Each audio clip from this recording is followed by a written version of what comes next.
একটা প্রশ্ন করি, আগামীকালকে যদি আপনার কাছে একটা দারুণ সুযোগ আসে, তাহলে মানুষ কেন আপনাকে বেছে নিবে? আপনার সিভি দেখে? নাকি আপনার সার্টিফিকেট দেখে? নাকি আপনার নামটা শুনেই বলবে, হ্যাঁ, এই মানুষটাকে আমি চিনি, ও কাজটা করতে পারবে?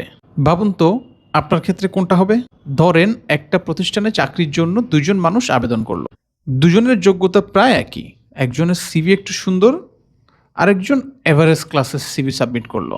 কিন্তু যার সিভিটা এভারেজ ক্লাস ছিল, তার নামটা শুনে অনেকেই বলল, ওকে আমি চিনি, ও অনেকগুলো প্রজেক্টে কাজ করেছে এবং দায়িত্ব নিলে ও ওটা শেষ করে। এখন বলুন তো, চাকরিটা কার পাওয়ার সম্ভাবনা সব থেকে বেশি?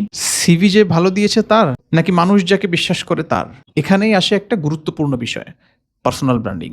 আর পার্সোনাল ব্র্যান্ডিং মানে কিন্তু নিজের নামে প্রতিদিন পোস্ট করা না, নিজেকে বড় বড় কথা বলে প্রমাণ করাও না।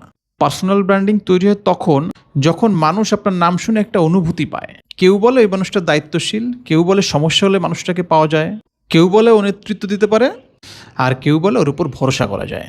আর এই শেষ কথাটাই সব থেকে গুরুত্বপূর্ণ। আর ঠিক এখানেই ভলেন্টিয়ারিং আপনার জন্য একটা দারুণ সুযোগ তৈরি করে। কারণ ভলেন্টিয়ারিংয়ে আপনি শুধু কাজ করেন না, আপনি মানুষের সামনে নিজেকে প্রমাণ করার সুযোগ পান। একটা ইভেন্টে আপনি দায়িত্ব নিলেন, সেখানে কেউ অসুস্থ হলো, আপনি তার পাশে দাঁড়ালেন। কোনো সমস্যা হলো, আপনি সমাধান খুঁজলেন। দলের সবাই যখন অপেক্ষা করছে, আপনি তখন বললেন, চিন্তা করেন না, আমি কাজটা দেখতেছি। আর এই ছোট ছোট মুহূর্তগুলোই কিন্তু মানুষের মনে আপনার একটা আলাদা ইমেজ তৈরি করে। এখন একটা বিষয় খেয়াল করুন, আপনি তো ভাবছেন আমি তো ভলেন্টিয়ারিং করছি মানুষের উপকার করার জন্য, তাহলে এখানে পার্সোনাল ব্র্যান্ডিং কোথা থেকে আসলো? এখানেই আসল টুইস্ট। আপনি যখন মানুষের জন্য কাজ করেন, মানুষ শুধু আপনার কাজটা মনে রাখে না, মানুষ আপনাকেও মনে রাখে। এভাবে একটা সময় এসে সুযোগ খুঁজতে আপনাকে আর মানুষের কাছে যেতে হয় না, সুযোগ নিজেই আপনার কাছে আসতে শুরু করে।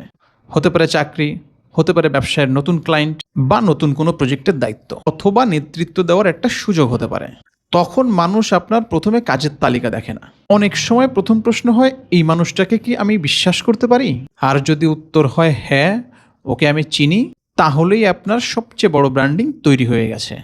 তাই মনে রাখবেন, পার্সোনাল ব্র্যান্ডিং মানে মানুষকে আপনার নাম জানানো নয়, পার্সোনাল ব্র্যান্ডিং মানে মানুষ যেন আপনার নাম শুনে আপনার মূল্যটা বুঝতে পারে। তাই এমন কিছু কাজ করুন যেন আপনার অনুপস্থিতিতেও মানুষ আপনার সম্পর্কে ২টা ভালো কথা বলে।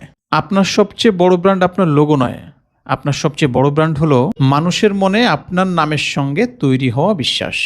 তাহলে বলুন, আপনার নাম শুনলে মানুষ প্রথমে কোন একটা গুণের কথা বলবে? কমেন্টে শুধু সেই একটা শব্দ লিখুন।